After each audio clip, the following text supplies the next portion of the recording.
Bismillahirrahmanirrahim. Alhamdulillahirabbil alamin. Wassalatu wassalamu ala Rasulillah wa ala alihi wa sahbihi ajma'in. Subhanaka la ilma lana illa ma 'allamtana innaka antal alimul hakim. Rabbi shrah li sadri wa yassir li amri wahlul 'uqdatam min lisani yafqahu qawli. Allahumma zidna ilma warzuqna fahma. Assalamualaikum warahmatullahi wabarakatuh. Jemaah yang dirahmati Allah, alhamdulillah kita mengucapkan syukur kehadrat Allah Subhanahu wa taala kerana pada malam ini kita dapat sekali lagi bertemu untuk membincangkan kitab Minhajul Abidin. Alhamdulillah kita masih lagi perbincangan dalam aqabah yang pertama, yakni aqabatul ilmi wal ma'rifati. Aqabah yang membincangkan tentang persoalan ilmu dan ma'rifah yang mesti diselesaikan dengan sempurna. Kalau persoalan ilmu dan ma'rifah ini tidak sempurna, dia akan mencacatkan perjalanan ibadah dan ubudiyah yang akan kita langsungkan. InsyaAllah hari ini kita sambung pelajaran kita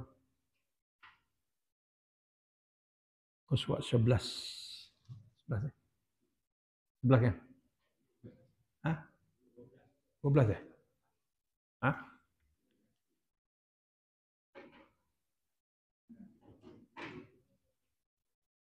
Surat 12 eh? Ya. 11 ke 12? 12. 11 kan? 12 eh? Yang mana sampai mana? Bahagian kedua.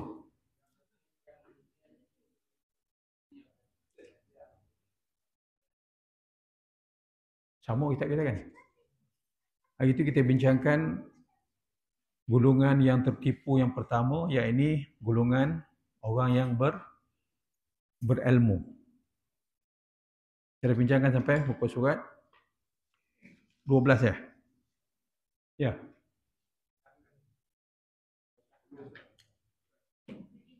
Atas sekali.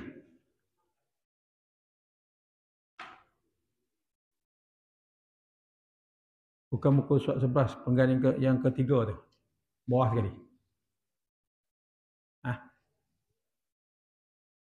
Ingat tak catatan? Kita apalah kita bincangkan hari itu tentang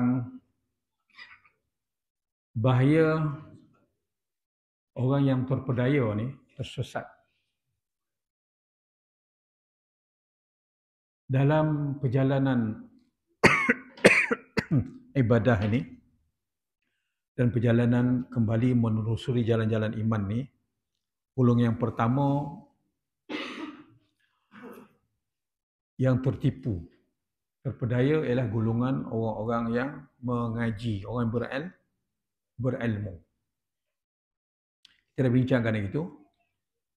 Sebab disebut orang berilmu masih lagi terdedah kepada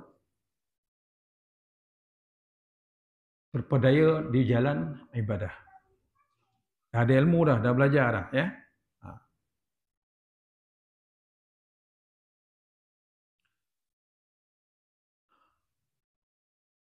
Sebab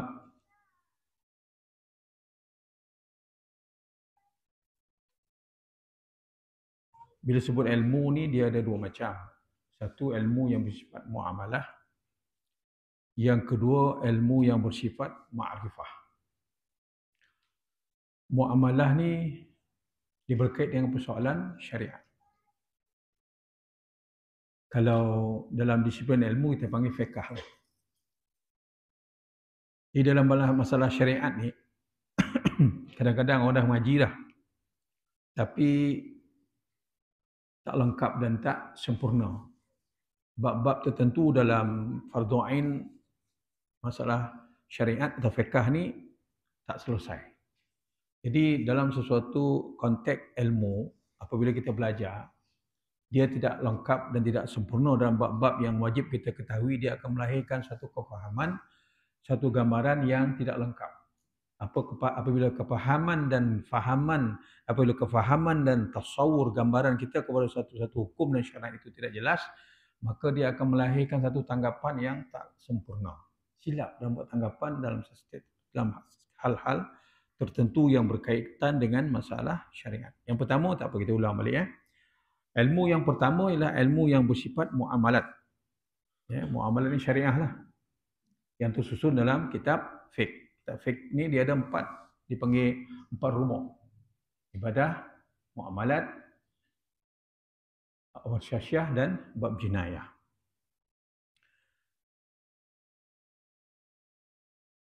Ibadat dan muamalat. Bab jinayah ni, bab nikah kahwin ni, bab-bab tentu kita wajib tahu. Dan juga bab jinayah. Ada bahagian-bahagian tentu wajib kita tahu.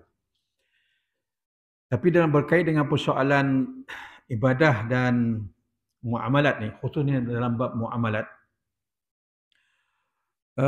kita mestilah memahami secara detail yang berkait dengan fardu ain.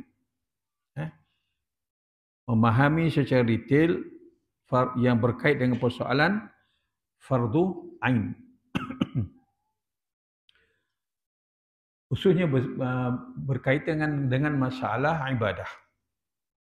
Adapun persoalan yang lain yang apabila kita menceburi ataupun melangkah dalam bidang itu, maka mengetahui hal tersebut yang melibatkan penglibatan kita dalam bidang tersebut, mestilah kita ketahui secara jelas. Yang ini secara ilmi ataupun ilmiah. Contohnya dalam bab muamalat ni yang melibatkan persoalan keluargaan, masalah sosial, masalah politik, itu masuk dalam bab ilmu yang bersifat muamalat. Adapun hukum hakam yang berkaitan dengan masalah syariah ni, dia terbagi kepada dua. Ada yang bersandar kepada dalil yang bersifat qat'i ataupun yang kedua dalil yang bersifat zanni. Dalil yang bersifat qat'i itu kita tak bincanglah, itu tak boleh nak tafsir, tak boleh nak takwil. Hukum potong tangan contoh dia kan. Hukum zina itu jelas ayat-ayat Quran menyebut tentang hukuman. Tetapi bab-bab yang jadi masalah kepada kita ialah dalam bab yang bergantung kepada dalil-dalil yang bersifat bukan qat'i. Dalil-dalil yang bersifat zanni.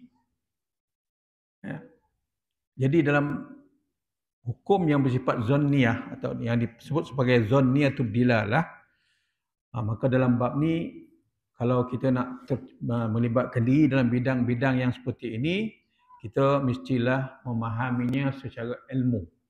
Kalau tak, jangan masuk.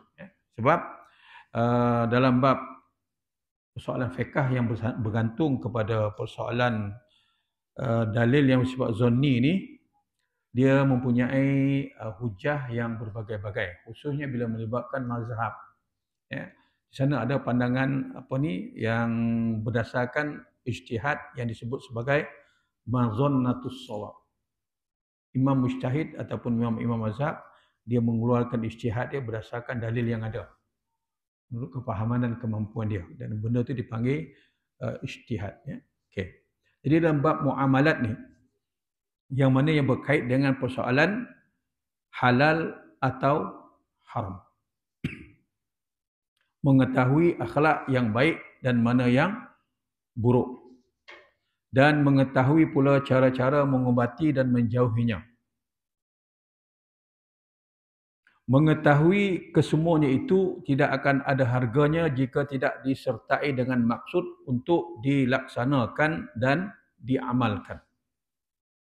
Antara hukum fiqh yang melibatkan muamalat kita kata tadi ialah mengetahui tentang halal dan haram. Al-halal bayyinun wal haramu bayyin.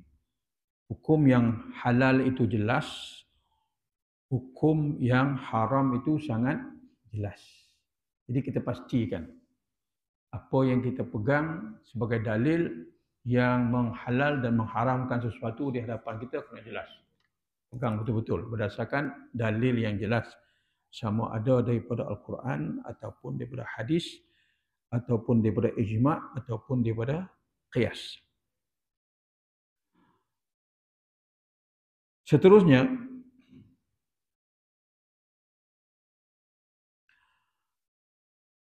dalam bab yang berkait dengan persoalan hukum halal dan haram ni, kita biasa merujuk dalam kitab fiqh. Kalau kita di sini mazhab Syafi'i lah ataupun Syafi'iyah. Kita kena faham prinsip yang dipegang oleh Imam Syafi'i. Yang pertama, Imam Syafi'i berpegang pada kaedah dalam mazhab Syafi'i, iza sahal hadis fa huwa mazhabi. Bila ada hadis sahih yang menyebutkan berkait dengan satu hal, Imam Syafi'i kata itulah pegangan mazhabku. Itu satu. Bersandar kepada Quran dan hadis. Yang kedua, pegangan Imam Syafi'i dalam mazhab dia.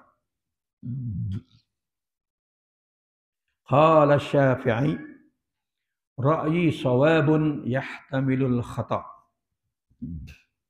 Wa ra'yi ghairi khata'un yahtamilus sawab. Ni kita orang awam biasa taklah jauh ke depan sangat untuk mengetahui hal yang dibincang oleh Imam Syafi'i ini. Tapi kita kena tahu prinsip dan dasar yang dipegang oleh Imam Syafi'i dalam ijtihad dia, dalam mazhab Syafi'i atau Syafi'iyah. Imam Syafi'i sendiri berpegang ra'yi sawab yahtamilul khata'. Pandangan-pandangan ijtihadku dalam aliran yang aku bawa atau dalam mazhab dia, dia kata barangkali betul.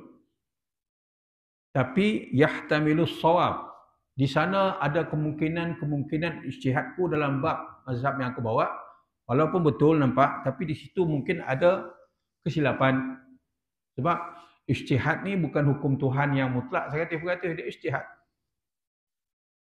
Apa yang aku keluarkan, pendapat yang aku utarakan dalam aliranku, kata Imam Syafi'i, betul, tetapi ihtimal, ada kemungkinan salah. Ijtihad kan? Betul ijtihad dapat 2, salah dapat 1. Kemudian, ni fleksibel Imam Syafi'i dia punya pegangan. Ra'yu ghairi, adapun pendapat selain daripada aku, mazhab yang lain daripada mazhab aku, Imam Syafi'i, kadang-kadang kelihatan khata', salah pada pendapat sebahagian orang. Ada pendapat dalam mazhab lain salah. Tetapi walaupun salah, yahtamilus shawab. Di sana ada kemungkinan salah tapi kemungkinan dia betul. Kenapa Imam Syafi'i sebut macam ni? Sebab dalam masalah fiqh ni, kita di Malaysia ni paling kurang 4 mazhab kan. Syafi'i, Hanafi, Maliki, Hanbali. Anak-anak kita balik daripada belajar Eropah, dia akan kawan dengan budak Turki, dia kawan dengan budak Mesir, kawan dengan budak Algeria.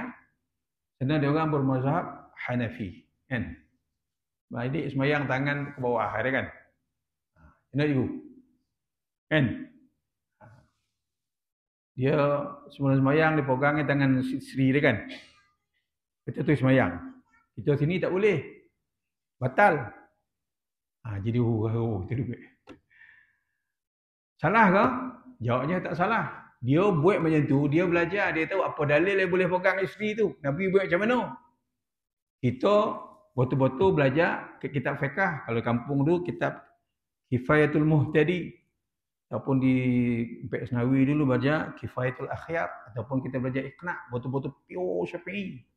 Tak ada pandangan lain dah. Tiba-tiba anak kita terdedah di sana, dia bergaul dengan orang luar, khususnya orang Arab sebelah Afrika Utara, dia bermazhab Hanafi, kebanyakannya Maliki. Lagi kontra dengan Syafi'i. Tengok amalan lain. Ada seorang parent ngadu, anak saya Ustaz, balik daripada US dia kata, dia nak semayang, dia pegang isteri, dia cium isteri, saya nak tahu sebuah salah Ustaz, ada kan? Tu macam mana tu? Ni isu ni timbul lah. Isu dia salah ke tak salah? Bukan isu salah, tak salah itu. Isu ni siapa buat tu dia tahu, dia boleh buat. Berdasarkan dah dalil. Dunia dah terbuka ni. Jangan anggap Malaysia ni macam tahun 60-an mungkin. Kan?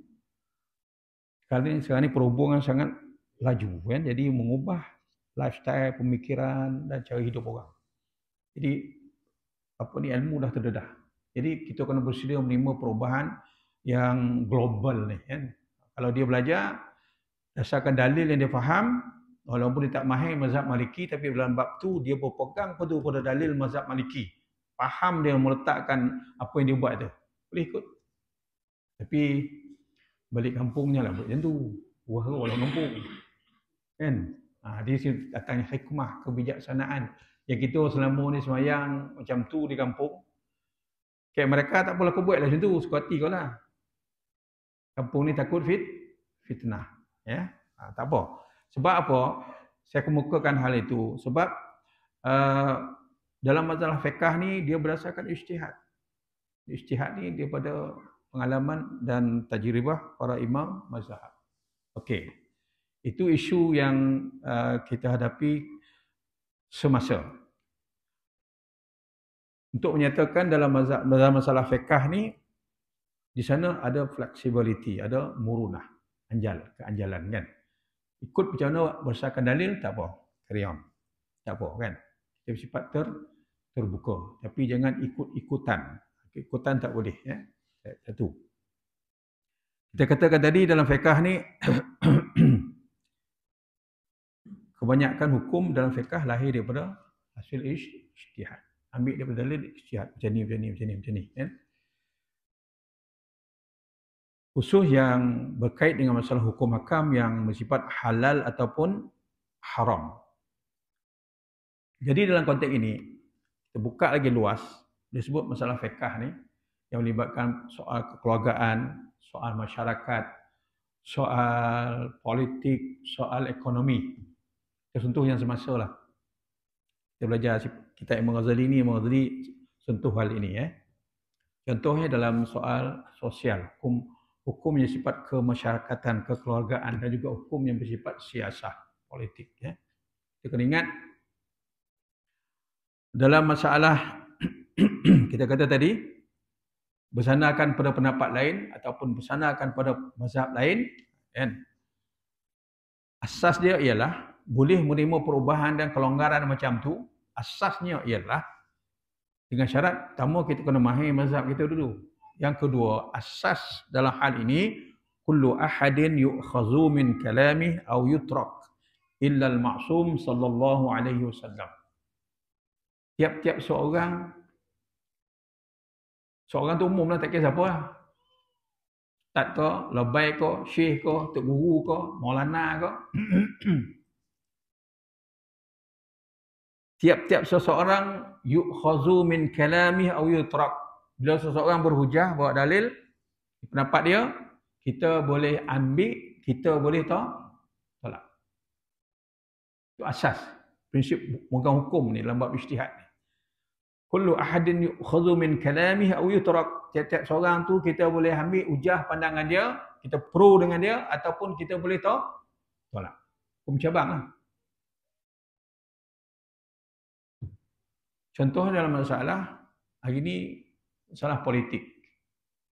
Politik ni dibina di atas dasar ijtihad. Ya. Hatta melantik pemimpin pun bukan masuk dalam bab akidah. Bab ijtihad. Jadi bila sebut ijtihad, kita tak boleh berpegang pada suatu pendapat untuk paksa orang lain ikut. Ini kaedah. Kullu ahadin yu'khazu min kalamih aw yutrak. Pendapat seseorang yang bersandar kepada aliran tertentu, mazhab tertentu ataupun tokoh-tokoh tertentu, kita boleh dengar. Kalau kita ada ilmu lah, kita boleh dengar, kita boleh ambil ataupun kita boleh tolak. Melainkan illal ma'sum, melainkan hadis Nabi yang qat'i yang menunjuk suatu hukum ni dah. Itu tak boleh tolak. Kalau pendapat manusia masih boleh bahas. Dobai ke, pendapat Maulana ke, pendapat Syekh ke, pendapat Tok Guru ke, kalau kita berilmu kita boleh bahas. Umat dan orang Islam awam ni kena diajar berpegang dengan ilmu. Jangan ajar ta'assub dengan tokoh. Sebab pegangan kita dalam banyak hal, khususnya dalam politik, dia banyak bersandar pada hukum ijtihad. Ya? Di sana bila disebut ijtihad, dia ada murunah, flexibility dia, keanjalan dia. Maksudnya umat ada pilihan. Umat Islam ada pilihan. Jadi berdepan dengan pilihan ni masing-masing kena berlapang dada. Dia ada hujah, kita ada hujah. Hilang sifat ta'assub, itu satu. Bila sebut tiap-tiap seorang boleh diambil pendapat dan kalamnya atau kita boleh tolak, melainkan perkataan Nabi Muhammad sallallahu alaihi wasallam. Tengok ya. Ini asas yang disebut oleh ulama. Supaya kita faham dalam bab hukum halal haram ni yang melibatkan banyak perkara, kita kena jelas. Kita pegang ni apa hujah kita? Apa dalil kita? Ni tu guru cakap, apa hujah dia? Kita kena orang yang educated lah, dia kena ke depan lah sikit. Kau pegang ni apa hujah kau? Apa dalil kau? Cakap lobai, Maulana, tu guru masih longgar lagi. Ambil agak detail kan? Sebab wa kullu ma jaa 'anis salaf ridwanullah 'alaihim muwafiqan lil kitab was sunnah qabilnahu. Semua pendapat ijtihad ulama salaf. Ulama salaf mana? 3 kurun yang pertama. 100 yang pertama, yang kedua, 100 yang kedua dan 100 yang ketiga. Itu namanya salaf. Yang mengikut manhaj para sahabat. Segala yang datang daripada ulama salaf yang diredai oleh Allah Subhanahu wa taala muwafiqan lil kitab was sunnah, bertepatan dengan maksud Quran dan hadis, qabilna, kita terima. Contoh dia, ni Ibnu Qayyim, contohlah. Ini Ibnu Taimiyah, kan? Salafi, Wahabi dia pegang tu. Ini Ibnu Taimiyah. Ini Ibnu Qayyim. Ini Ibnu Katsir. Itu semua aliran tu lah tu. Kalau pendapat itu selari dengan kehendak Quran dan sunnah, qabilnahu, kita terima. Ada orang ta'assub aswaja di Malaysia ni. Kita tak boleh terima pendapat daripada kalam-kalam Ibnu Taimiyah, Ibnu Qayyim.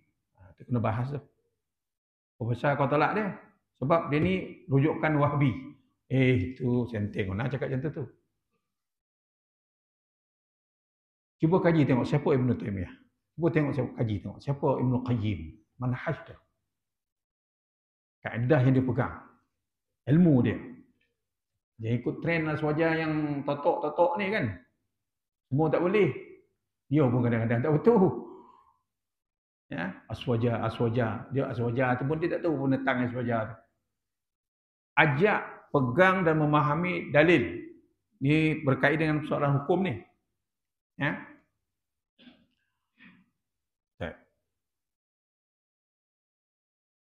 Apa yang datang daripada salaf, ulama yang asal, ulama dulu, kita terima sekiranya berselari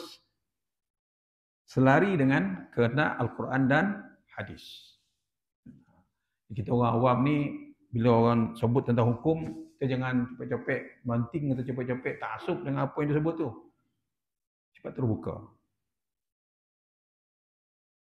Wa illa fa kitabullah wa sunnatur rasulih aula bil ittiba'. Bila berdepan dengan pendapat dan ijtihad, walaupun daripada ulama salaf. Sebab kita tengok Ibnu Jauzi, contohnya Ibnu Jauzi, Ibnu Qayyim, Ibnu Katsir.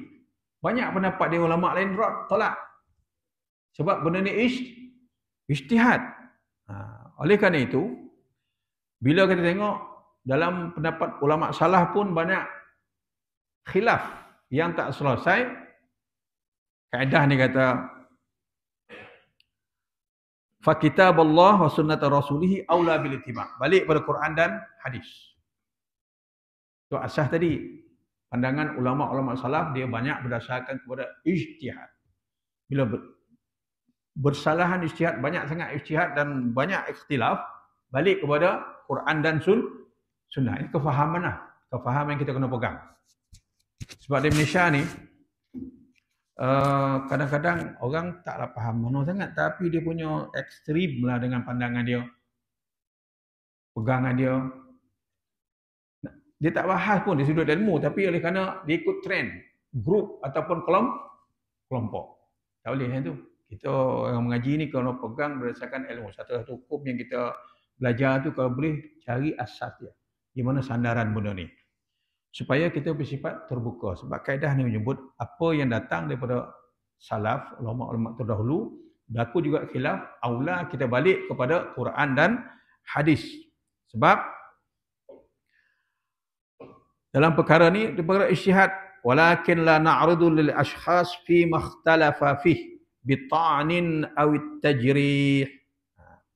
Satu lagi, bila kita berdepan dengan persoalan khilaf. Ikhtilaf. Dia pandangannya macam ni. Kita ada pandangan kita, ya. Khusus isu-isu yang kontroversi lah di Malaysia ni kan, isu politik kita kata. Dia ada pandangan dia. Kita ada pandangan kita dalam bab politik. Bila kita tengok orang lain tak pandangan dan pegangannya berbeza dengan kita berdasarkan hujah masing-masing, apa sikap kita? La na'rudu lil ashkhas. Kita tidak menafikan kebenaran orang. Dia betul sebab dia ada hujah. Tapi saya ada pegangan saya sendiri. Itu maksud dia. Hari ini tak berlaku di Malaysia. Nak bergaduh tak habis-habis kan? Sebab apa nak bergaduh? Sebab Dan tu guru Dan cakap lain. Tok guru kau cakaplah lain. Dia kan pegang manhaj, kaedah. Dia pegang pandangan pribadi manusia. Tak. Kita tak tolak, tak nafikan kebenaran orang lain. Kalau dalam bab ijtihad dia ada hujah. Pegang. Tak boleh. Pegang.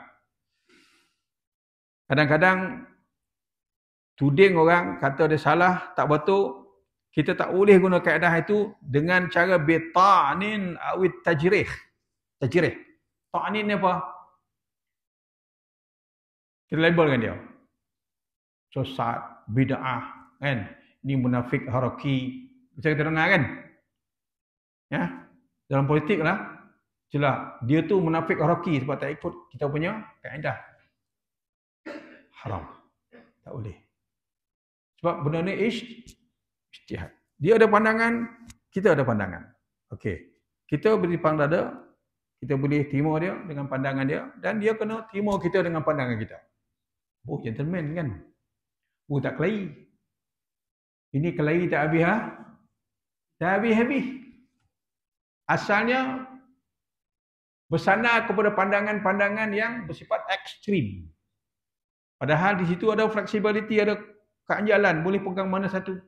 Pegang, ikut dasar yang kita faham.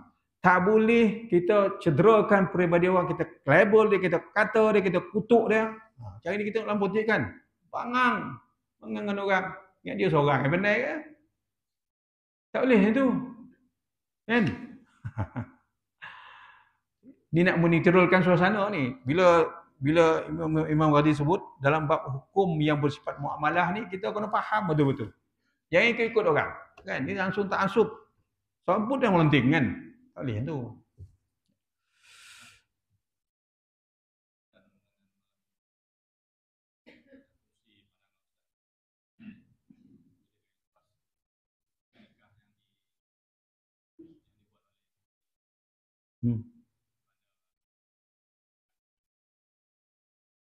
Oh, ya.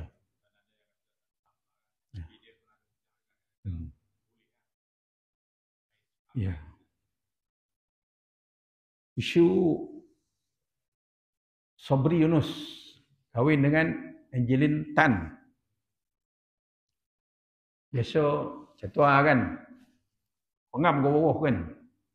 Dia tak ada salam. Yang buat tu siapa tu? Labai ke mufti? Mufti. Dia PhD dalam syariah. Yang kritik tu siapa? Rasional lah, bukan rasional dia. Yang kritik tu siapa? Labai yang ngaji tak habis. Dia mufti. Kau kena respect lah kat dia. Berisu. Sebab hujah lazim orang salam. Ni tak ada salam. Contohlah. Kan? Tak ada goncang. Senapih. Kalau kali orang bawa boleh hendak. Senapih. Aku timur nikahnya. Senapih. Saya napih sekali balik. Tak nak ambil hukum. Ngepet. Hukum yang diikuti, yang dituruti, yang tanpa hujah dan dalil. Biasa dengar tak? Akad tu senapih. Namik ke imam tu. Saya goncang kan, boleh jawab. Namik dia. Tak ada dalam kitab tu dah. Tu mana-mana imam tu dia ambil dia pun main. Contohlah di sudut ilmu lah kalau bahas. Ini tak salam. Kan? Kalau kita tengok dalam mazhab Hanafi, itu aku mesti tanya terjawab sikit lah ya. Kalau kita tengok mazhab Hanafi, akad nikah dia, di Mesir mazhab Hanafi. Imam duduk sini, kita duduk ujung dah. Kata imam, sampai kahwin, dia tak panggil jawab agama, dia panggil ma'zun syar'i. Ijlis. Belah tu lelaki, belah tu perempuan. Qul ya ibni, ikut aku. Dia sambil pegang pensel. Qul ya ibni, isma' wa qul. Qul dia kata. Ikut aku cakap. Angkah tuka, menikahkan kau dengan sepulanan bimahrin mazkur, dengan kadar mahar yang sudah termaktub. Qul, tu jawab. Qabiltu. Khalas.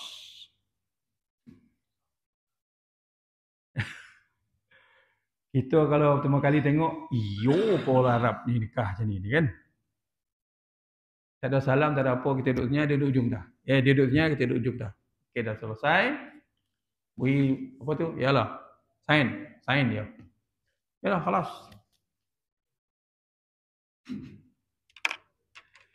Itu mazhab Hanafi. Kalau kita nak kata mazhab Hanafi lah, adapun perlakuan salam tu dalam mazhab Syafi'i dia lebih khusus, lebih halus, lebih teratur, lebih beradab. Itu yang diwarisi. Kalau tak salam macam mana? Salam tu masuk dalam rukun tak? Rukun nikah. Tanya tak? Tak masuk. Bila tak masuk, saya salah lah. Patutnya tu. Tapi lebay tak payah hati kan. Bara dalam internet. Tak boleh lah. Itu maksud di sini tadi tu. Dalam fiqh ni banyak berdasarkan ijtihad. Bukan qaul hujah qat'i yang tak boleh petikai. Dia banyak hujah. Dia bila tengok Sabri nikah dengan Jelintan tak salam tu, tak ada masalah lah.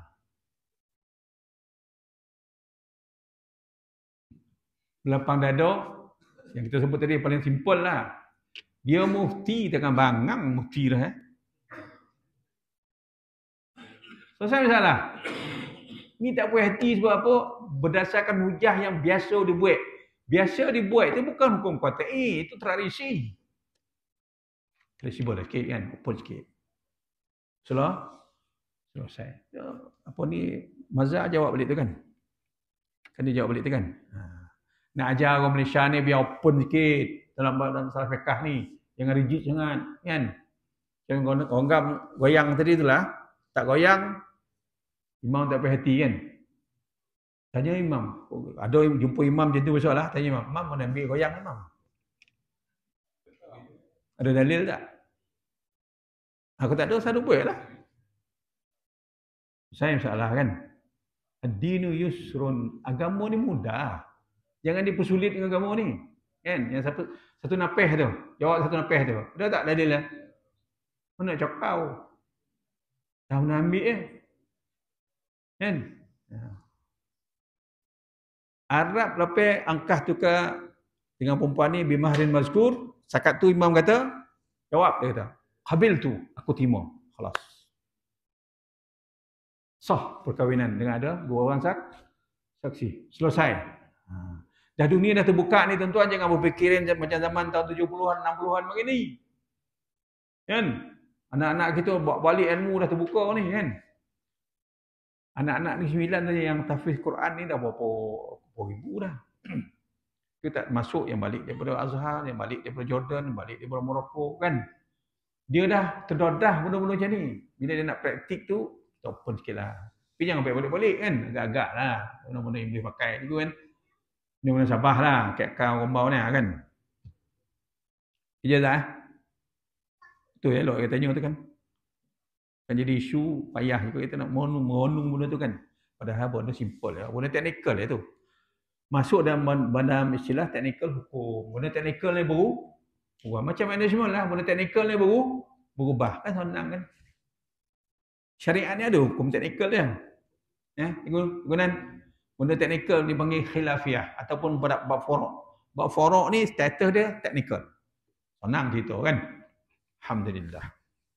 Kita masuk tajuk kita. Bila hukum halal haram ni melibatkan pandangan orang, pandangan kita ke orang, dia lain, kita lain, tengok atas asas apa perbezaan ini. Kalau berdasarkan ijtihad, dia ada hujah, kita ada hujah, kita tak boleh blame dia. Kata nak kutuk dia keluar dalam Instagram ke, dalam YouTube ke, kita berada di pihak lain, kita hujum, kita attack dia di pihak lain, tak boleh. Haram, salah, dosa. Hukum dia. Ini orang tak kisahlah.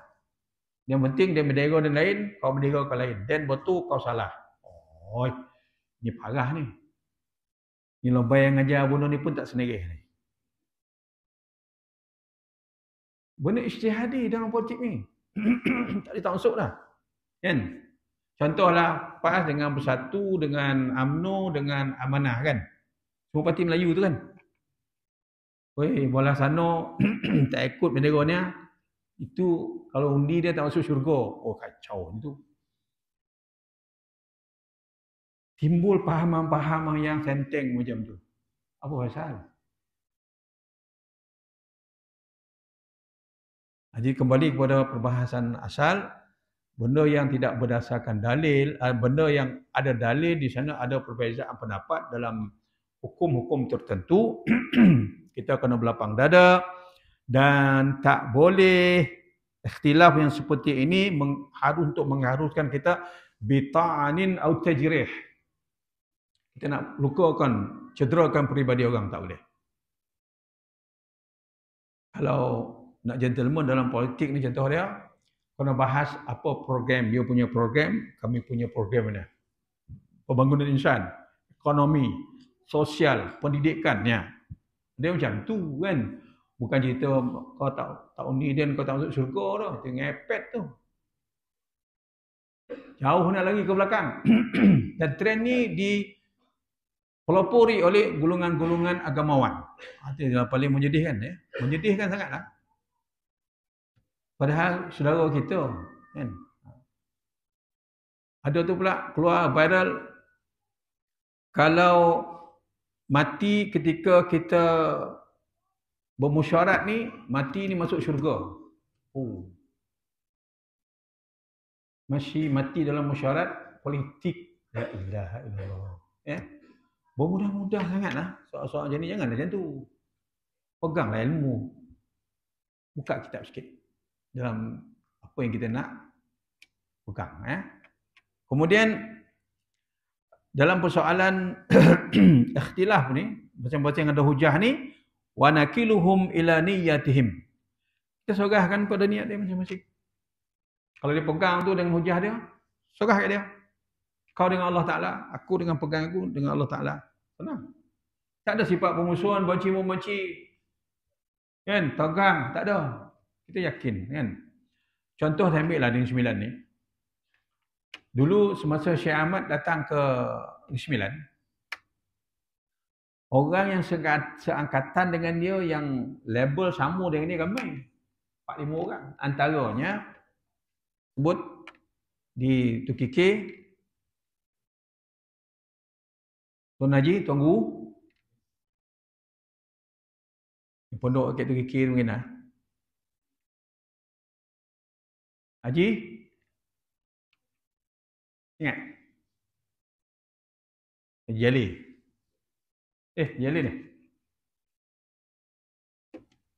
Dia sama alim itu. Syekh Ahmad balik ke Negeri Sembilan. Dia masuk politik. Masuk dalam pentadbiran lah. Syekh Majid, Syekh Abdul Majid, Tuanku Haji Majid. Dia tak nak. Dia declare dia tak masuk pentadbir kerajaan. Dia nak bersendirian. Dan masing-masing ada hujah. Syekh Ahmad dimasuk dalam pentadbir kerajaan, dia ada hujah. Yang Syekh Abdul Majid, dia tak masuk, dia baik pondok dia sendiri, dia betul kikir, dia ada hujah. Sampai habis dia tak masuk. Dia tak pegang apa jawatan pun. Tawar macam-macam, mungkin dia qadi lah pun tak. Dia angkat tangan. Dia ambil jalan dia. Ulama dulu, dia faham benda ikhtilaf ni. Ya, tak ada permusuhan, ada masa-masa tertentu mereka bertemu dah satu ijtima'. Bincang. Ya. Jelas, yang Kedian ni rumah kelahi. Ya. Sebab apa? Centeng. Tak ngaji. Ulama dulu belah pandai dah. Tuan Abdullah Sijang di Port Dickson. Dia memihak kepada jalan dipilih oleh Syekh Ahmad. Masuk dalam pentadbiran. Tak apalah, masuklah. Tak pernah kita dengar statement-statement daripada Tuanku Haji Majid dan yang seangkatan dengan yang tak masuk. Tak ada cerita. Terus ya. Sebab masing-masing ada hujah dan kita nak kait ni tadi Imam Ghazali nak sebut dalam bab muamalat ni. Hukum halal haram ni kena pasti. Kalau kita tak pasti, jangan ikut, jangan pegang. Sebab benda ni ada dalil. Itu maksud dia.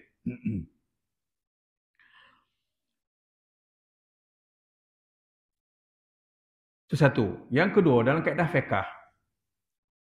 Banyak orang bertikai sekarang, zaman Nabi dulu ada mazhab ke? Ada je tak? Zaman Nabi lah. Mazhab ni zaman Syafi'i. Ada mazhab Syafi'i, Maliki, Hanbali dan Hanafi. Rasionalnya betul cakap tu. Zaman Nabi mana ada mazhab? Oh ni kita buat kan? Kita kena pegang hadis dan Quran. Orang-orang baca Quran tak kerti. Bukan Quran macam mana? Kan? Apa tu lagi nak cedok terus daripada hadis Nabi. Daripada Bukhari, Muslim, Nasai dan Ibnu Majah dan sebagainya. Dari jauh. Baca Quran pun tak boleh. Apa lagi nak mencedok hukum daripada hadis. Doktor ni 2-3 orang dalam yang viral tu pegang hadis dia boleh lah. Dia doktorate dalam bab hadis. Boleh lah. Apa ni surah agama utama ni kan. So pegang hadis. Boleh berhenti. Di situ datang rasionalnya. Kaedah yang diajak oleh ulama wa kullu muslim lam yablugh darajatan nazar fi adillatil ahkamil far'iyyah ayat tabi'a imaman min a'immatid din. Ini kaedah. Pegang kaedah ni kan selamat. Apa maksud dia? Tiap-tiap orang di kalangan muslim yang boleh mampu mengupas dalil-dalil yang ambil daripada Quran dan hadis yang dia tu belum sampai tahap darajatun nazar. Apa ada darajatun nazar? Darajatun nazar ni dia boleh faham, boleh kupas, boleh ulas dalil daripada hadis ataupun Quran tu. Dia tak sampai tahap tu. Yang dipanggil tahap tu darajatun nazar. Dia berkeahlian dalam bidang tu. Statusnya mampu sebagai darajatun nazar. Sampai bab tu dia boleh pilih suka hati dia mazhab mana dia nak ikut. Tapi kalau tak mampu, ini kaedah ulama. Tak boleh mengupah dan menghuraikan dalil-dalil dalam hukum-hukum cabang. Sebab tidak ada keahlian, maka ketika itu dia wajib ayat tabi' imaman min a'immatid din. Dia wajib ikut imam-imam mazhab. Ya? Kalau kita baca kitab Kifayatul Muhtadi, itu kitab Jawi, kitab lama tu. Kitab Kifayatul Muhtadi. Di jam tak jumpa dah kitab tu, kitab cetakan lama. Itu fiqh dalam mazhab Syafi'iyah. Dalam tu, fiqh mengikut aliran Imam Syafi'i. Dan bukan Syafi'i pure dalam tu, Syafi'iyah. Ambil qaul-qaul daripada imam-imam yang mengikut Imam Syafi'i. Jadi kita orang awam ni tak boleh nak kupas dalil daripada Quran, daripada hadis. Maka kaedah ni menyebut ayat tabi' imaman. Dia kena ikut mazhab. Sebab dia tak mampu nak kupas hukum imaman min a'immatid din. Di sini lah timbul ni isu harus kita diarah supaya ikut dalam mazhab fiqh ni mazhab tertentu. Sebab Negeri Sembilan di Majlis Fatwa di Jabatan Mufti dikeluarkan arahan rujukan mazhab fiqh di Negeri Sembilan ialah mazhab Syafi'i. Tak boleh ikut yang lain. Kalau sendiri nak ikut seorang tak boleh. Nak ajar orang, nak ajar kat seorang nak ajar mazhab Maliki kau tangkap. Bukan salah mazhab Maliki tu. Salah sebab apa? Celaru orang tamu ni. Maliki cakap macam ni, Hanafi cakap macam ni, Syafi'i cakap macam ni. Mana satu nak ikut ni? Haruh kan. Tak boleh. Jadi Majlis Fatwa di bawah Jabatan Mufti mengeluarkan arahan dalam mazhab fiqh di Negeri Sembilan mesti menurut mazhab Syafi'i. Mudah. Apa rujuk? Di Jabatan Mufti dah ada kitab Fiqhul Manhaji tu kan? Dah ada 6 juzuk, 7 juzuk. Dia faham rujuk situ dulu. Tengok pandangan mazhab Syafi'i dulu. Tak ada, baru pindah ke mazhab lain. Itu berdasarkan kepada otoriti lah. Otoriti pihak yang berwajib dalam bab itu. Selesai masalah. Jadi, ni yang dimaksudkan oleh Imam Ghazali, orang yang terpedaya dalam bab ilmu ni. Masih terpedaya. Sebab apa? Dalam bab bidang muamalah ni kadang-kadang tak cukup masak. Tak cukup masak. Timbul soal apa ni, duit pilihan raya, suruh undi, rasuah ditukar sebagai sedekah. Tak boleh lah macam tu. Tak boleh lah mudah tu kan. Rasuah lah. Ni ambil ni 300, ni kau undi patina. Itu orang bodoh, orang bangang tak sekolah pun tak betul rasuah tu. Jangan tukar hukum, ini bukan rasuah, ini sedekah. Lah. Tak boleh lah mudah-mudah tu. Itu maksud dia. Jadi jangan kita anggap di Malaysia ni ada seorang yang orang alim, lain semua bangang tu. Itu silap lah. Siapa orang alim Malaysia ni? Di Sembilan ni lah. Boleh rujuk, kata kan. Kalau ahli Majlis Fatwa tu ada lebih kurang 12 orang. Semua orang yang berkeahlian. Boleh rujuk kat dia, telefon dia. Lain dia telefon. Maksudnya itulah. Jangan pegang satu kalam satu Malaysia, dia seorang yang buat otoriti tak. Benda ijtihad ni, ramai orang alim. Salah seorang ahli Majlis Fatwa, budak muda di Sembilan. Maulana Abdullah kan. 30 lebih kan. Dia hafal Quran, dia mengaji di Sunan Sittah di Pakistan kan. Kalau datang syekh-syekh daripada luar Arab, Syekh Arab, dia translator, menterjem kan. Tengok dia menterjemahkan. Dia terjemahkan kalam syekh tu tak jatuh lah. Ada orang alim kan, bersepah orang alim ni tuan-tuan kan. Jangan tak ansub tentu dia halau je. Rujuk kepada orang yang berkeahlian. Dalam kitab ni kita nak jelaskanlah supaya kita bersikap terbuka. Kan? Khususnya dalam bincang bab tasawuf ni, biasanya orang bincang bab tasawuf ni akhirnya nak sampai satu tahap nak jadi wali, nak jadi wali saja. Ngaji tak nak. Lepas tu jadi wali nak zikir siang malam. Ini satu bab khas. Di samping Islam ni, al-Islamu nizamun syamilun. Islam ni satu sistem kehidupan yang komprehensif, yang lengkap. Bahawa daulatun wa watanun, Islam ni dalam konteks sebuah negara dan tanah air. Wa hukumatun wa ummah, dalam Islam ni ada usul menegakkan satu kerajaan, hukumah. Islam juga ummatun, satu ummah. Ilmun wa qada, Islam ni juga menjelaskan tentang hakikat ilmu. Islam juga perundangan dan sistem. Kan luas tu. Dah masuk buat tasawuf ni, nak jadi wali lah dia kerja kan. Tak nampak ada kerja lain dah. Banyak tugas kita ni. Tasawuf ni membicarakan bab ihsan. Bab ihsan artinya membersihkan hati kita daripada sebarang unsur syirik. Biar ibadat kita tu betul-betul clear. Kita tengok di Gaza sekarang. Kan? Di Gaza sekarang kan. Mafhum haqiqatul ihsan dia orang pegang. Tadi kawan hantar seorang doktor perempuan. Dia habis kos perubatan, dia tak nak masuk pejawatan. Dia bertugas di hospital-hospital di Gaza yang mengubati orang cedera-cedera ni. Volunteer. Dan lebih umbuhan sikit je. Satu bab. Ni ihsan ni tuan-tuan. Dia menolak gaji besar berkhidmat untuk bangsa dia yang terlantar. Ibu servis hospital swasta lah untuk bantu orang. Ditakdirkan satu hari bom jatuh kat dia, bom Israel jatuh, mati. Satu perempuan muda lagi, baru grad. Mak dia kata apa? Mak dia kata Alhamdulillah.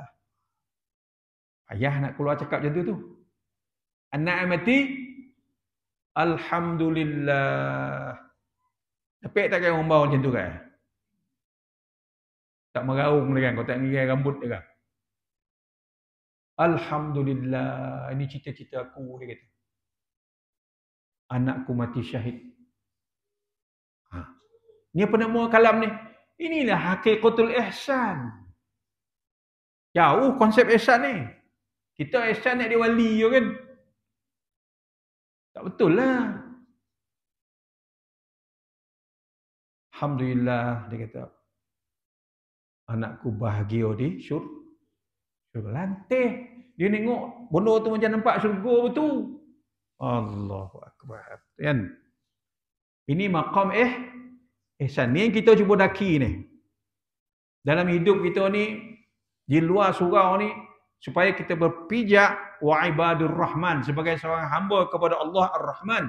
Alladzina yamshuna 'alal ard haunan. Kita melangkah di bumi ni, rasa kita ni hamba yang penuh hina.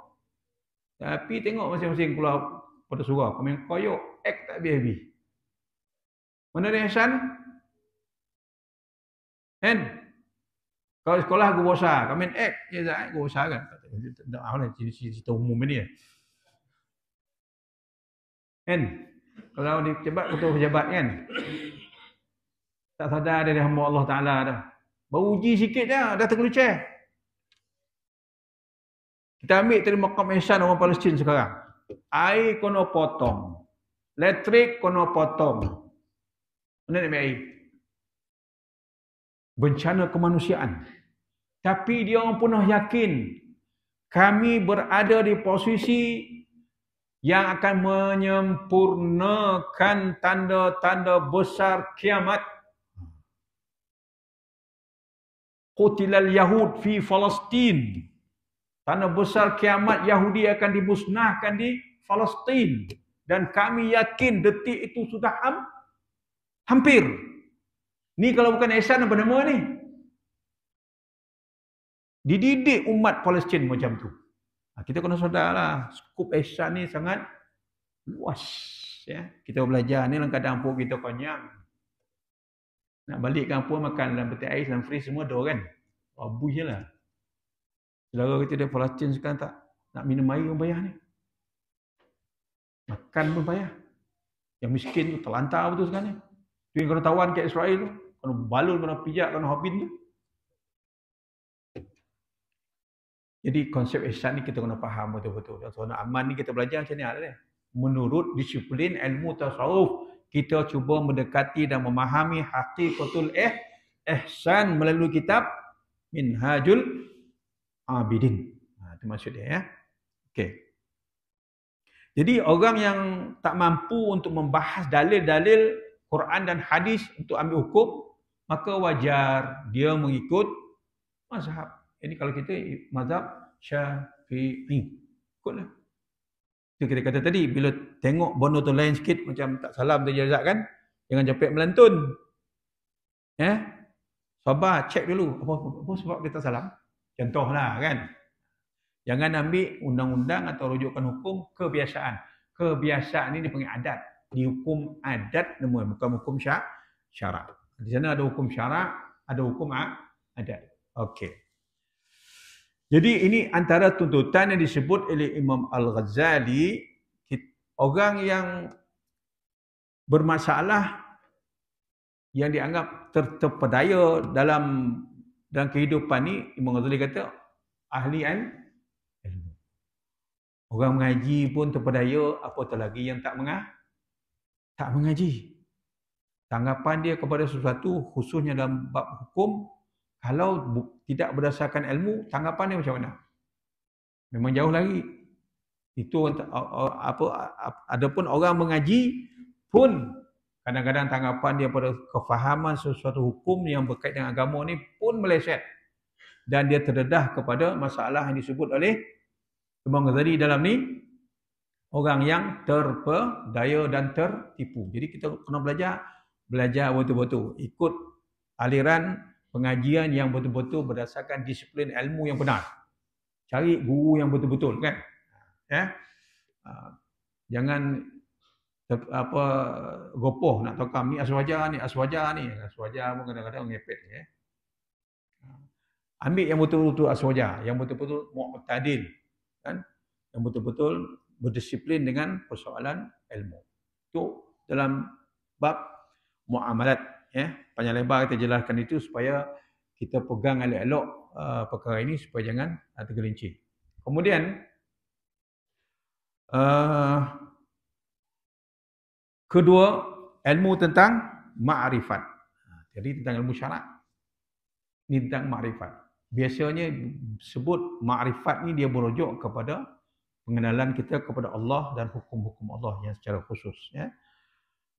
Dalam bab ilmu ma'rifat,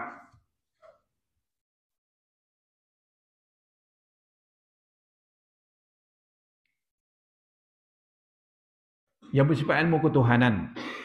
Bila membicarakan ilmu tentang ketuhanan ni, kita akan bicarakan tentang ilmu yang bersifat akhlak, yang bersifat batin. Di sana ada yang berkait dengan ilmu makrifat ni, ilmu yang berkait dengan persoalan ketaatan yang bersifat batin, dan yang kedua ada kaitan dengan perbahasan yang bersifat maksiat batin. Itu masuk dalam perbahasan ilmu makrifat dan dalam bab ihsan ni. Antaranya perbahasan ketaatan batin yang kita sebut lagi tu disebut secara detail. Ketaatan batin ni kita kena jaga. Yang disebut oleh kitab kitab Hidayatus Salikin berkait dengan persoalan akhlak, ikhlas, syukur, redha, tawakal, sabar, taubat, khauf, raja, zuhud. Itu antara persoalan dan aspek ketaatan batin yang membawa kepada perbahasan ilmu yang berkait dengan ma'rifatullah. Ada kaitan. Jadi kena fahami hal ini berdasarkan paling kurang fardu ain dalam bab itu. Ataupun disebut dalam kitab Hidayatus Salikin dalam bab yang keempat, maksiat batin. Maksud kena belajar ilmu ni, kena faham satu-satu betul-betul secara fardu ain. Apa dia maksiat batin ni? Hal-hal yang bersifat keaiban yang ada pada diri manusia. Apa dia di antaranya? Banyak makan. Ada dalam kitab Hidayatus Salikin tu kan. Banyak makan, banyak cakap, pemarah, pemongi, ya. Kan? Ini cerita pemongi ni. Di kampung saya makin, dia ni macam pendekar sikit lah. Dia, kalau kan rumah dulu, dapur nak keluar ke dapur tu rendah kan. Gantuk kepala, cabut dia parang, dia toteh apa alang tu. Pemongi. Pergi jalan, terpijak, berak kebau, diconcang berak kebau tu. Kan, pemongi. Pemongi nak tu darah kan. Apa kau buat concang berak kebau tu? Terpijak basuh pada kaki, dia pemongi. Pemongi tak tu arah kan. Ini tak sepenya lobai jadi. Pemarah. Kemudian dengki, hasad, ya, bakhil, hubbul jah, suka menunjuk diri, hubbur riasah, suka buat jawatan, kan? Hubbul zuhur, suka tunjukkan apa yang dia ada. Ini maksiat batin yang berkait dengan persoalan dalam lingkungan ilmu yang bersifat ma'rifah. Yang dipanggil ilmu yang berkait dengan makrifat. Kena wajib belajar supaya jadi orang yang berilmu. Kita bukan hanya membicarakan persoalan zahir saja. Di sana ada hak-hak batin yang kita kena rasa, yang kita kena pakai. Ya. Contoh dia khauf dan raja' ni. Bila kita nak letakkan khauf dan raja' ni dalam perjalanan hidup.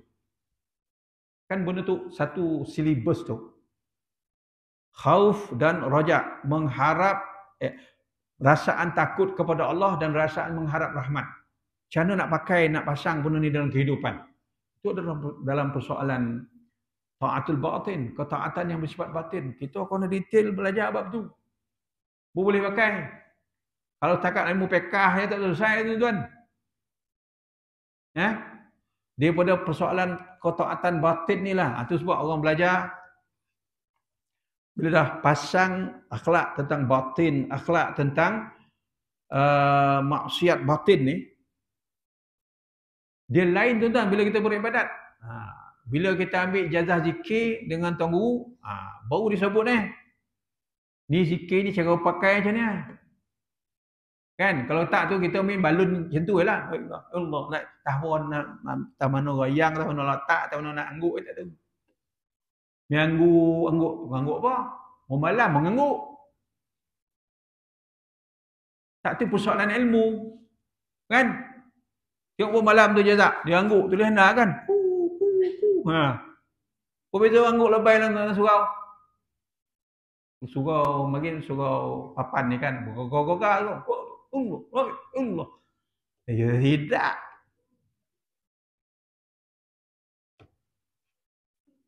Contohlah. Kan?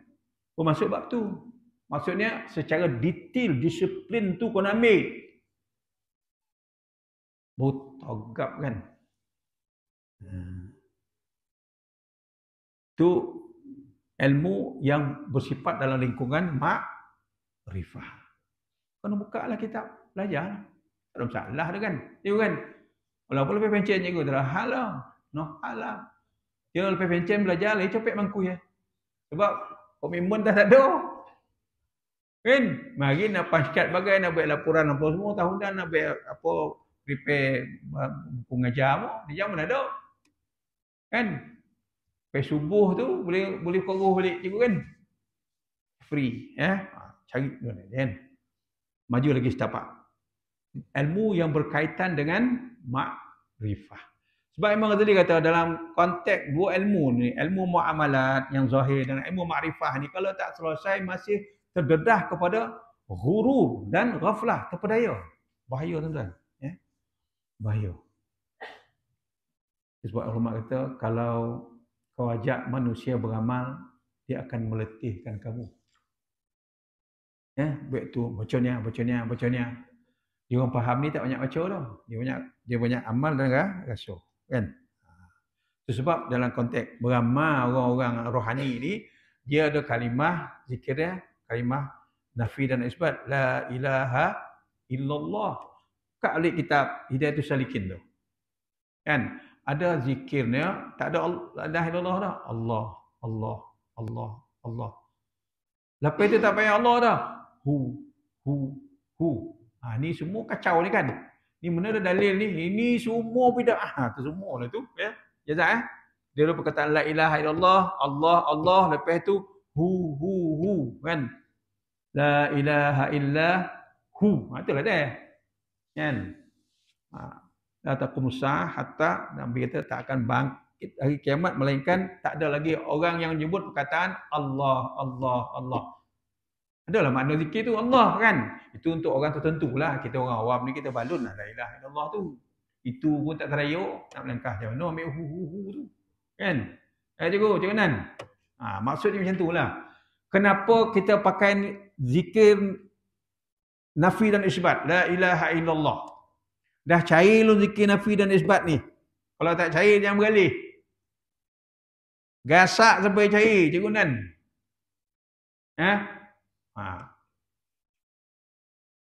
Orang makin dia untuk pakai dia punya sendiri la ilaha illallah tu zikir nafi dan isbat tu 70,000 straight. Berapa hari tu? Contohlah 2 hari, 3 hari, 4 hari, seminggu habis 70,000 jazak. Ada hadis ke? Orang kita tu kebiasaannya buat tak itu dah. Buat tak ada, tapi tanya, dia ada hadis ke? Umat macam dia ahli hadis mana pula Ulama-ulama dulu dah tinggalkan bersyakung dekat kita. copyright lah ambil je, jangan nak syahadat kan. Ambil je, pakai. Nak pakai, tak nak berhenti. Pakai. Jangan nyalahan orang. Buat. Kan? Senang je. Ini banyak syahadat kan, belajar 2-3 lengkok, nyalahan orang kan. Allahu Akbar. Ya. Sekarang ni di Negeri Sembilan dah ada Majlis A'la Sufi. Majlis Huruf Sufiah. Satu-satu negeri di Malaysia yang ada majlis tarekat tasawuf ni hanya Negeri Sembilan. Majlis ni yang hanya berautoriti untuk menghukum isu-isu ni. Jabatan agama sudah tidak ada autoriti.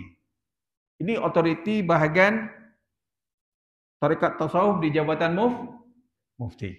Tak ada masalah. Hebat Negeri Sembilan ni. Syekh Fadhil kata, inilah mana ada roh khusus. Negeri Sembilan ni, orang lain tak macam tu. Ya. Alhamdulillah kan. Anda Negeri Sembilan ni. Antara orang bawah Negeri Sembilan lah. Anda lah orang bawah ni. Kan? Alhamdulillah. Ya tak? Haji Azhar walaupun orang Johor, Canggang, Pidut, orang bawah jadi orang bawah lah. Alhamdulillah kan. Hebat orang bawah, ya min. Kan? Orang bawah semua orang bawah. Allahu Akbar. Okey Jom tapi serius tu ya. Okey. Itu termasuk dalam perbahasan ilmu muamalat, yang kedua ilmu tentang ma'rifah. Kan? Kalau mak dulu, kalau kita tengok orang dalam mazhab tarekat Ahmadiyah, dia Ya Latif tu lah. Ya Latif, Salawat Azmiyah, kan? Dan beberapa zikir-zikir yang lain tu semua zikir jahar. Lafaz. Bila kita tengok kawan-kawan kita dalam tarekat Naqsyabandi, ada zikir sir banyak, kan?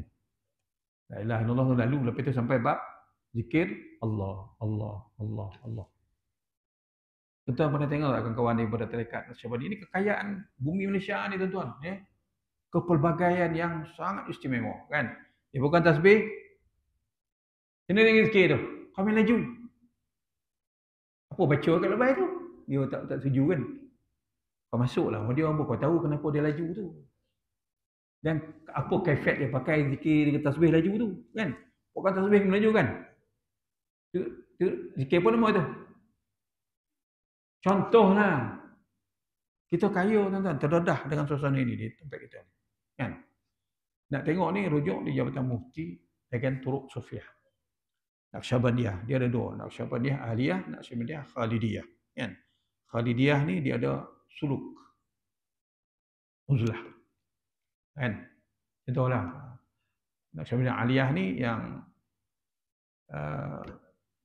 siapa yang anak Ustaz Perak ni? Siapa nama Syekh siapa? Siapa aja tak? Syekh? Boleh Menteri? Tak yang diikut Syekh tu, Syekh apa tu? Rambut putih tu apa? Syekh Nazim. Syekh Nazim Kabbani. Dia tarekat Naqsyabandiyah Aliyah. Kayu kita di Malaysia ni tuan-tuan, nak atau tak nak ya. Ada berlaku. Alhamdulillah. Itu berkait ilmu yang disebut oleh Imam tadi, ilmu yang bersifat muamalat. Ilmu yang bersifat makrifah tu. So, gitu. Dan di sini dulu yang terkena selain daripada Tuan Haji Bongek, ada Tuan Haji dekat Rumah Murah tu apa? Yusuf. Sampai ingat Tuan Yusuf. Dia kat mana rumah tu gitu? Di Combong kan?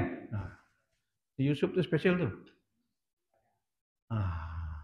Itu bukan sedih-sedih tu, kan? Itu semua Ahlullah punya orang, Hebat dia orang ni. Dia orang macam ni tuan-tuan, dia ni tarikh manusia. Tahu tarikh? Kalau pokok tu tarikh kat mana? Dalam. Kat luar tu kulit biasa, dalam tu dia panggil tarikh. Ya tak? Kalau dalam tanah tu dia panggil apa? Ya tak? Tunjang manusia. Yang ni tarikh tu tunjang. Lebih kurang itu kan. Ada ya. Dia klon orang sini ada di mana-mana. Carilah. Sebab di situ kita boleh rujuk. Alhamdulillah ya. Saya ingat ada seorang pegawai pengarah di Majlis MKN, Majlis Keselamatan Negara yang cabang Seremban, orang Kelantan, ya. Dia ni peminat tarekat tasawuf ni. Dia beramal dengan tarekat Naqsyabandiyah.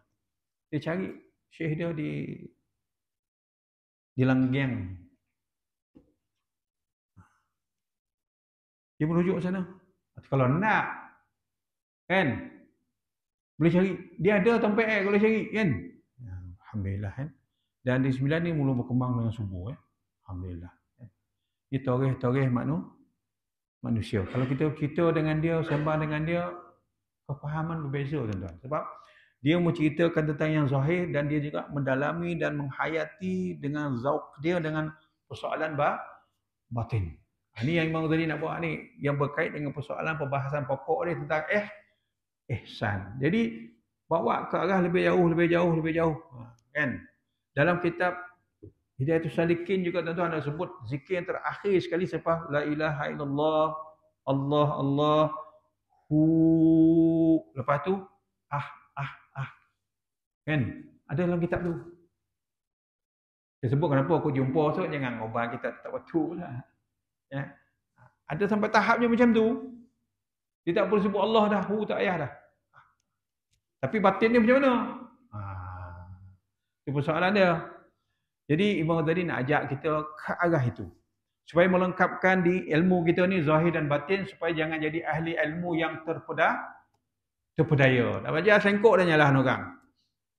Ni apa pidah-pidah pada Nabi, pada arwah Islam ni.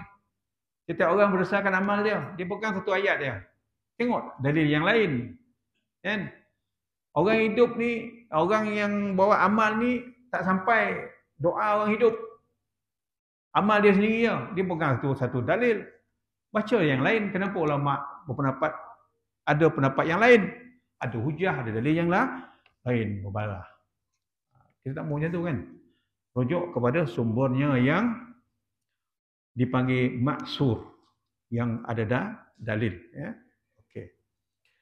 Seterusnya, apa faedahnya bagi orang mengetahui benar-benar akan ilmu? Bagaimana caranya beribadah tetapi ia tidak mengerjakannya, tahu akan ilmu serta cara menjauhi maksiat tetapi ia tidak menjauhinya, pandai tentang ilmu akhlak dan tahu mana yang baik dan mana yang buruk, tapi kelakuannya justru bercanggah dengan apa yang diketahuinya. Cakap tak serupa bikin. Ini masalah orang berilmu, tuan. Kita takutlah dengan Allah Ta'ala. Kita nak biar selamat daripada orang yang al-ilmu la yanfa', ilmu yang tidak bermanfaat. Kan? Belajar tapi tak sampai kepada hakikat ilmu yang sebenar. Semua tadi kata apa guna, apa faedah belajar. Kan? Kita tengok. Pernah dengar kan Syekh Fansuri di Aceh? Syekh Hamzah Fansuri di Aceh. Dia aliran ni. Aliran ni bawa alih Imam Ghazali. Masa tu di Aceh, Kesultanan Aceh. Ulama yang menjadi qadi qadah, untuk hakim Islam di Aceh ketika itu, ulama daripada India, Raniri. Raniri ni ulama hadis. Dia ulama hadis ni bukan Wahabi, tapi macam dekat-dekat macam Wahabi. Tapi dia bukan Wahabi. Dia madrasah hadis dia panggil. Dia pegang pada hadis. Clash antara Raniri dengan Hamzah Fansuri. Itu yang ulama kata, yang Imam tadi kata tu. Ulama ni antara jenis insan yang paling banyak dapat penyakit hasad dan dengki. Kita kan nak tuduh dua orang tu lah, dia nak berlaku. Syekh Raniri dia mewakili aliran Ahlul Hadis, madrasah hadis daripada India. Fansuri ulama sufi. Memang daripada dulu aliran ulama hadis memang menolak aliran sufi ini. Sebab dalam aliran sufi ni banyak ijtihad rohani yang tidak ada dalil pasti, yang tidak ada dalil sahih daripada hadis. Cuma dia pengamalan, tajribah para ulama. Aku clash. Yang berkuasa ketika itu Raniri, dia di hakim qadi qadah, ketua hakim syar'i dia di bawah sultan. Lalu dia menghukumkan aliran Hamzah Pansuri ni keluar daripada Islam. Natijah dia apa tuan-tuan?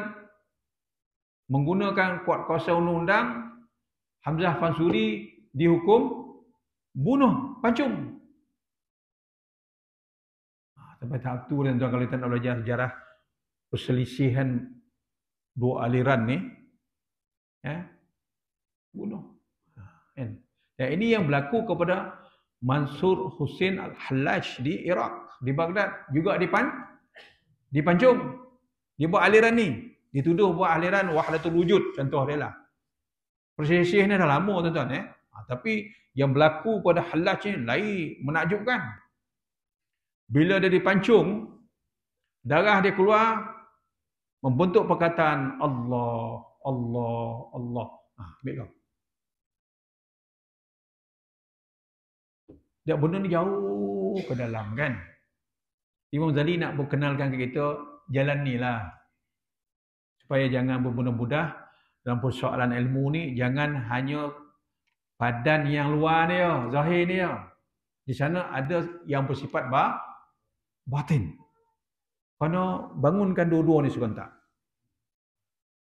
Itu sebab kita sebut lagi tu dalam kitab Hidayatul Salikin, maksud batin dalam ibadat ni, bila kita ambil semayang, basuh muka, niat kita berwuduk, kemudian pasang niat, ya Allah,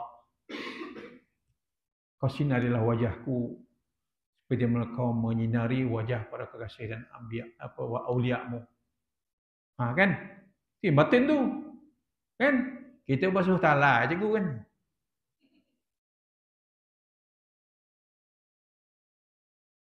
Hidup hari-hari benda tu. Basuh tangan, ya Allah. Dalam kitab Hidayatul Salikin tu lah, kita ada rujukkan, bukan buat-buat dah. Basuh tangan, ya Allah. Akhirat besok kau hulurkan suratan amalku belah kanan. Maksudnya bila dapat suratan amal belah kanan tu tanda ahli syurga. Akan cantik tu kan. Sebab masa ambil wuduk makruh berburak. Kan? Itu ada apa hal kan? Itu wak ke itu apa ambil terpoyak ke masa ambil wuduk kan? Tak ada hal lah. Orang dunia ra'i tu. Khusyuk dia tu. Nak hadap Allah Ta'ala. Basuh tangan kiri. Apa niat dia pasang? Ya Allah, kau jangan hulurkan suratan amalku di sana besok di tangan kiriku. Macam tu kan? Hidup hari-hari tiap-tiap kali ambil wuduk tu. Begitu juga sa'iru fi sa'iril amal. Begitu juga dalam seluruh amal kita yang lain, dia ada zahir, ada batin. Hari itu kita cerita bab haji kan? Arkanul hajj, tempat haji kita satu rukun kita pergi tu, kan? Kalau kita tawaf tu 7 kali, zahir lalah kita dah. Hati kita ghairu murtah, kata orang Arab. Hati kita tak samalah. Kan? Bila terbayang kita sa'i itu terbayang bagaimana pengorbanan Hajar ditinggalkan oleh Ibrahim alaihissalam bersama anak je kehausan tu. Tu hakikat dia. 7 Sabatul Asywat. Menghidupkan kembali syiar Hajar di wadi yang tidak ada air. Planting hati kita ke situ balik. Menghidupkan hakikat syariat tu. Kenapa dihidupkan syariat tu balik? Padahal di zaman Nabi kita. Yang berlaku tu zaman Nabi Ibrahim. Berapa ribu tahun tu jarak tu. Dinaikkan balik syiar tu. Why? Kan? Kita pergi haji pergi talai kan. Pergi lontar tu. Selipar pun pakai pelontar. Sio tu kerja kan. Pelontar tu kan. Baling. Betul lah baling syaitan. Tu syaitan kat situ. Syaitan kat sini buat balik kan. Syaitan yang ada kat sini buat apa? Buat balik. Macam mana perangai hodoh itu makin. Pergi ke rembau ni. Jadi balik. Makin kau dah lacut kat apa tu? Kat jamarah tu. 7 jamarah tu. 7. Apa kali ni? 40. Apa semua. Apa jazak?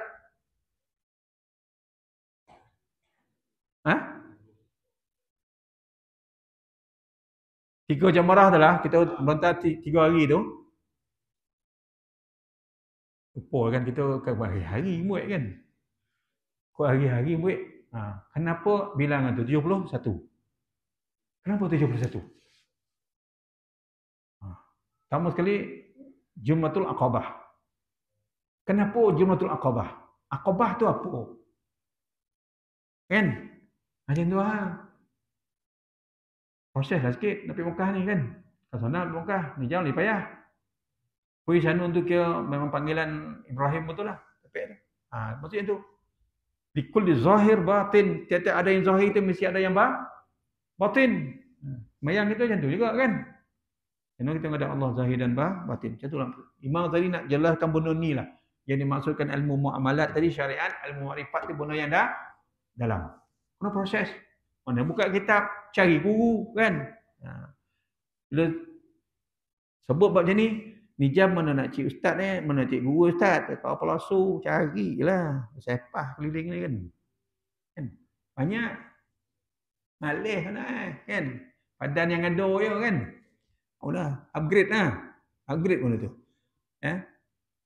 Tak ada majlis dia cari grouping cikgu buka kitab kan. Orang bagi macam tu kan. Kemudian Encen baik. Cikgu Nan ni mewakili orang pencen lah, bukan dia seorang. Ada kan, masuklah saya kan.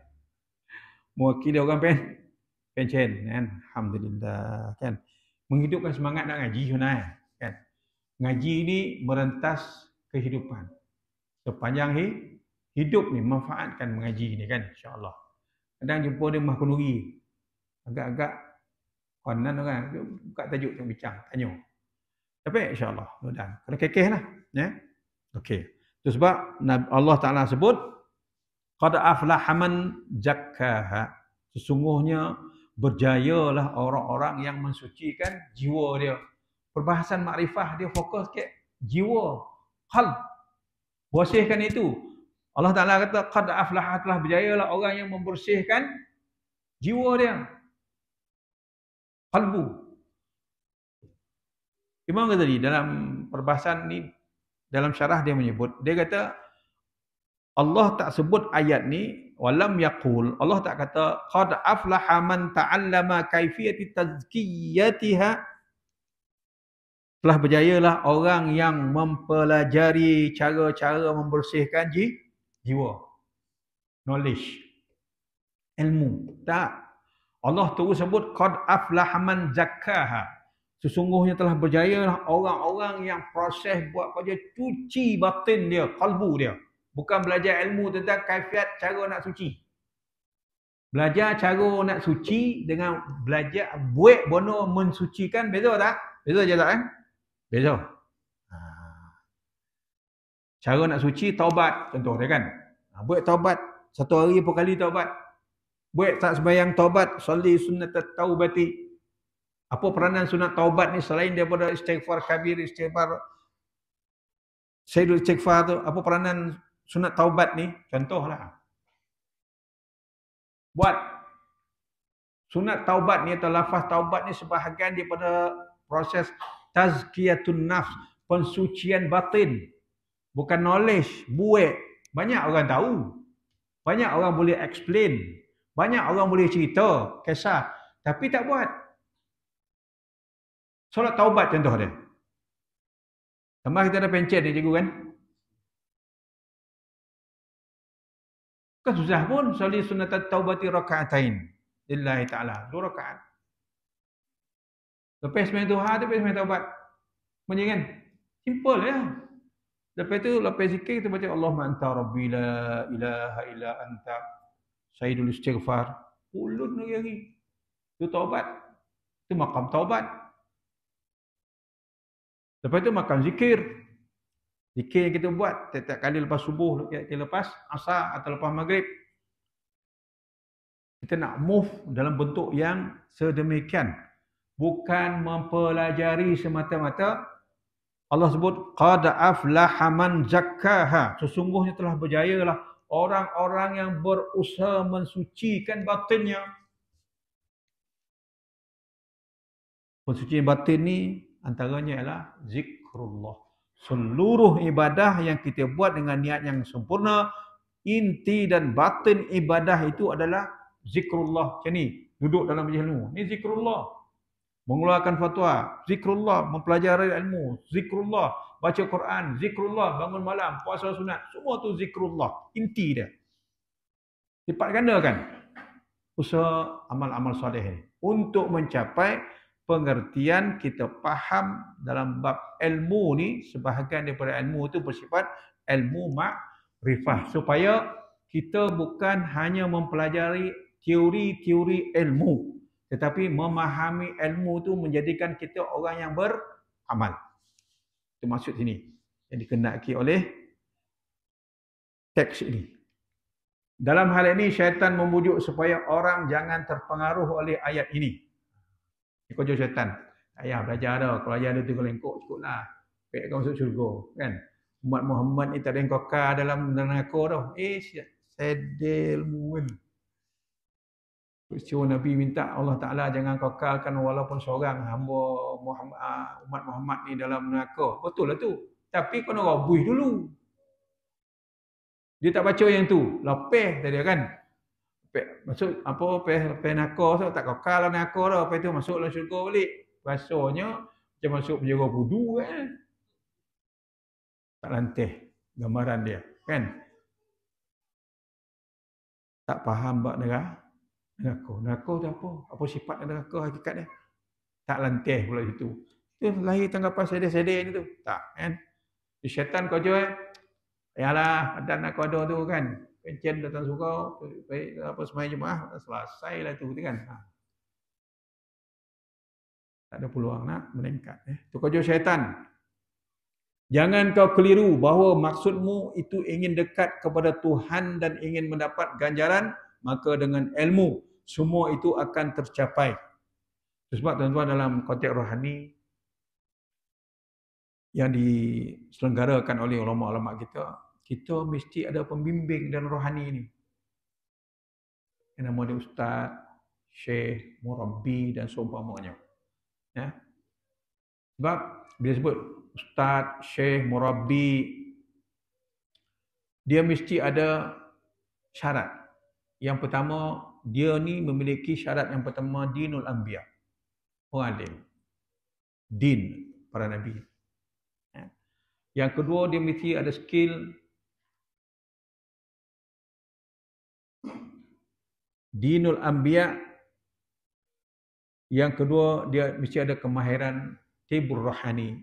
Dia mampu mengubati penyakit rohani.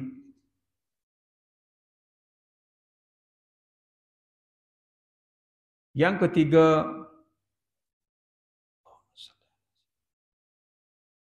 tadbirul atibba. Yang kedua, tadbirul atibba. Yang kemahiran dalam bab rohani. Yang ketiga, murabbi ni, syekh ni, dia mesti ada kepakaran siasatul mulk. Apa dia siasatul mulk? Faham tentang selok-belok pemikiran, jalan, politik, raja-raja. Siasatul mulk. Sebab kita tengok tentang ulama-ulama dulu, khususnya ulama-ulama Turuk Sufiah ni, dia cair dalam masalah politik ni sebab dia bacaan politik dia jauh ke depan. Siasatul muluk yang ketiga. Siasah, idea politician, orang politik. Mesti ada dalam pemikiran Syekh. 3. Kan? Sebab kita tengok. Contoh kita tengok Habib Umar. Cuba baca fikrah pemikiran politiknya. Subhanallah. Dia tak cakap pasal politik, tapi strategi pemikiran politik dia, hebat. Ya? Cuba baca. Allahu Akbar. Hebat. Nampak ya, dia Ahlul Bait. Tapi cuba tengok siasah dia. Macam mana dia menyusun gerakan Ahlul Bait ni. Kenapa di Indonesia Ahlul Bait ramai? Sepah kan? Kembang. Kebanyakan Ahlul Bait ni memang alim. Klun dia tu. Tak terlawan kita siasah dah tuan-tuan. Antara yang blacklist, CIA blacklist, Habib di Indonesia ni, Habib Bahar dengan Habib Rizik. Itu masuk dalam senarai CIA blacklist. Dalam Google, dalam Bloomberg tak boleh masuk. Musuh. Tengok siasah tu kan. Siasah Habib Omar. Macam mana kan. Kita nampak ya dia kuyuk-kuyuk itu kan. Tapi tengok. Siasatul muluk. Pemikiran siasah dia. Tajam tuan-tuan Amin. Kalau Timur Tengah tu. Mana dia pergi. Ada orang dia. Dia turun di Mesir. Turun di Syria. Turun di Algeria. Turun di Morocco. Turun di Tunisia. Base dia kuat. Lebih ke Malaysia ni ada ke Tunisia tak? Ada ke Morocco tak? Di Bosnia ada orang dia. Di Turki ada orang dia. Siasatul muluk. Itu sebab tuan-tuan bila kita baca perjalanan para ulama ni, kita tengok biografi dia betul-betul kan. Hebat. Sebab syarat yang ketiga ni, siasatul muluk. Hebat pemikiran siasah kan. Syekh Nazim Kabbani, Allah raham. Dia boleh masuk dalam istana Birmingham tu, terus jumpa Queen Elizabeth. Queen Elizabeth biasa mendengar khutbah ataupun tazkirah Syekh Nazim Kabbani. Siapa boleh buat je tak? Macam mana dia boleh sampai tahap tu? Dia dijemput dalam sana Birmingham, beri tazkirah. Queen Elizabeth dengar, khusyuk. Allahu Akbar. Ada tak bang? Abang Malaysia yang punya koyok kan, tapi tak ke mana. Act ni tu lah. Banyak orang hebat keliling kita ni kan. Yang kita kena akul, ambil ilmu dia. Sebab ulama-ulama sebut ke kita, berguru ni biar ramai. Jangan pegang seorang. Belajar banyak guru. Sebab kita akan dapat pencambahan ilmu yang berbagai okay. Zauq tunggu ni lain. Zauq yang ni lah lain. Dia taste dia tu berbeza-beza.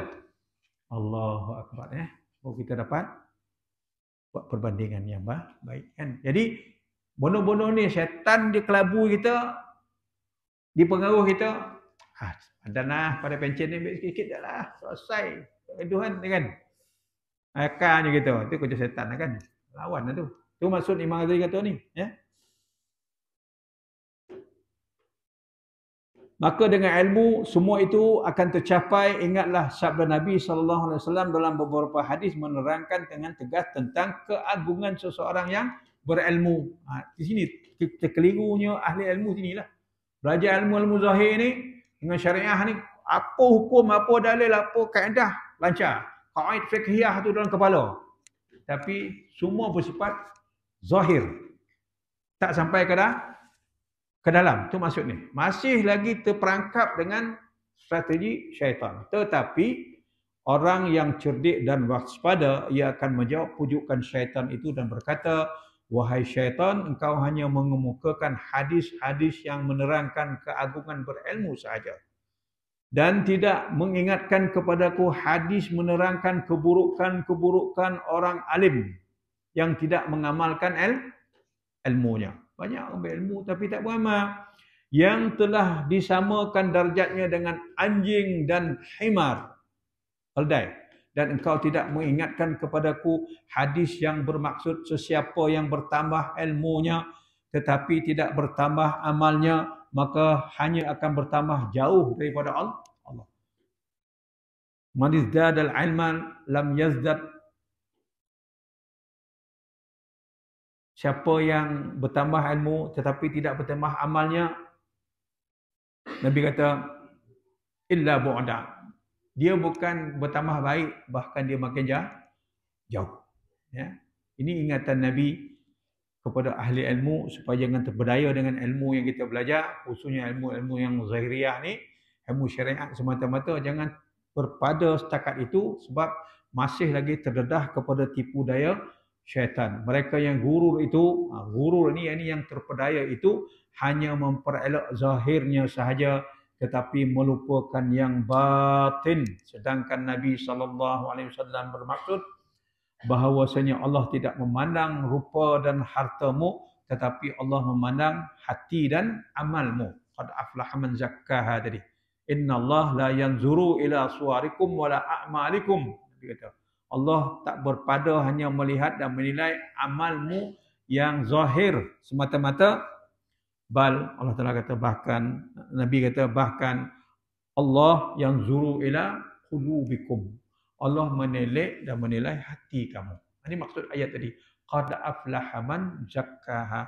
Bahagialah orang yang mensucikan kalbu dia, batin dia. Sebab Nabi kata Allah yang zuru, Allah melihat, menilai ila qulubikum, pada hati kamu. Itu pernah zikir tadi tuan-tuan, daripada la ilaha illallah, hu, Allah, hu, Kenapa ada perbezaan-perbezaan dalam konteks zikir itu bergantung kepada makam hati masing-masing. Ya.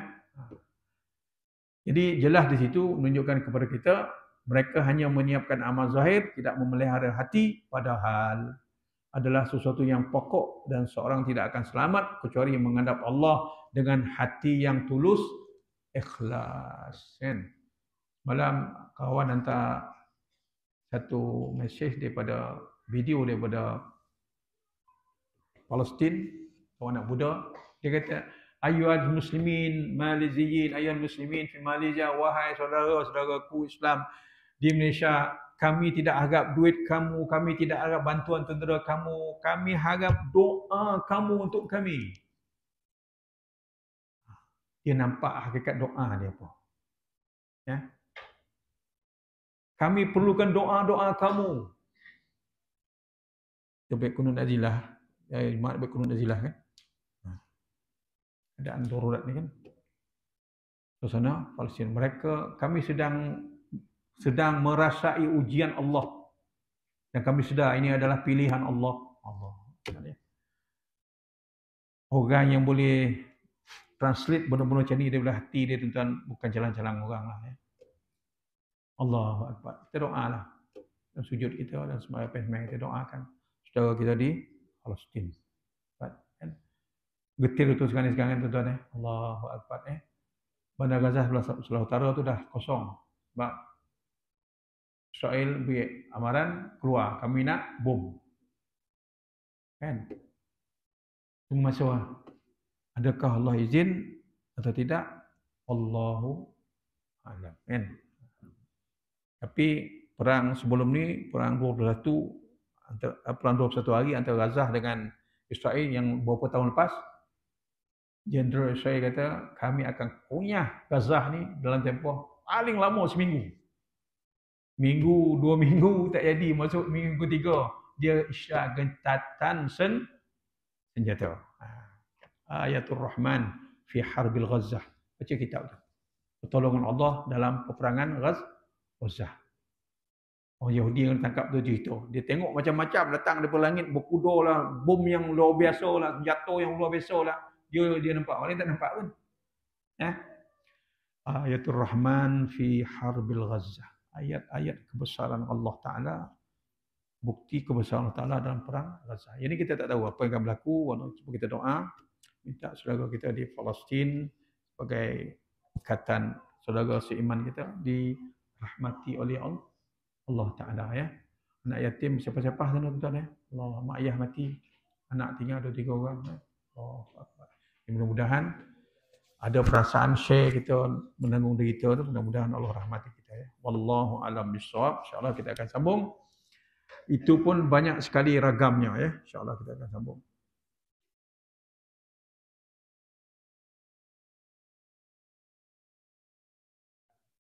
Ini 15 ya? Dia tak?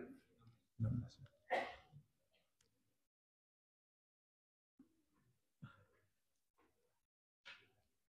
إلى حضرة النبي محمد المصطفى رسول الله صلى الله عليه وسلم وعلى آله وأصحابه الكرام الفاتحة.